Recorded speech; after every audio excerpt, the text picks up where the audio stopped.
မဟောတရကဆိုတယ်အိမ်တော်ရှိမိမတူဖောက်ပြန်ရန်လိုအပ်သောအချက်၅ချက်ရှိတဲ့ခက်ညံ့ညံ့မိမတွေကတော့ဒီ၅ချက်လုံးပြည့်စုံစရာမလိုပါဘူးတစ်ချက်လောက်ညှိတာနဲ့တင်ကရင်ပေါ်တန်းတက်တာကိုအမရာကိန်းနရီမဲမဒီတန်ဘူးလာထိုးလိုမိမတွေတောင်မှစိတ်မချရဘူးလို့ဆိုပါတယ်ဘယ်အချက်တွေကြောင့်ဖောက်ပြန်နိုင်တယ်လဲ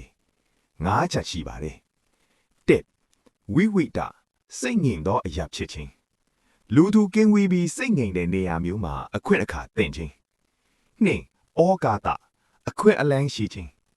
ဖောက်ပြန်ကျူးလွန်မှုအတွက်ပတ်ဝန်းကျင်အခြေအနေကပေးနေခြင်းသုံးဝိတ်သားတာကျွမ်းဝင်သူပဲခြင်းမိမိနဲ့ယဉ်နီးကျွမ်းဝင်နေတဲ့သူသို့မဟုတ်ယုံကြည်စိတ်ချရသူအူးချင်နေခြင်းလောဘပစ္စည်းဥစ္စာမတ်မောမှု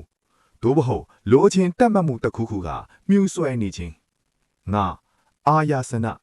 တောင်းပန်တိုက်တွန်းသူချစ်ခြင်းတစ်ဖက်လူကအကျဉ်းချင်းအဖန်ဖန်တောင်းပန်တိုက်တွန်းပြီးနားတွင်ဖျားယောင်းခြင်းဂွေးပြဖင်ပြလာအုပ်ပြခြင်းဒါဆိုယောက်ျားတွေရောဖောက်ပြန်ဖို့ဘယ်နှချက်လိုပါတယ်လဲဘီယာဘူးလင်းကင်ပြီးဖင်တုံးလုံးလေးဝင်လာဖို့ပဲလိုပါပဲ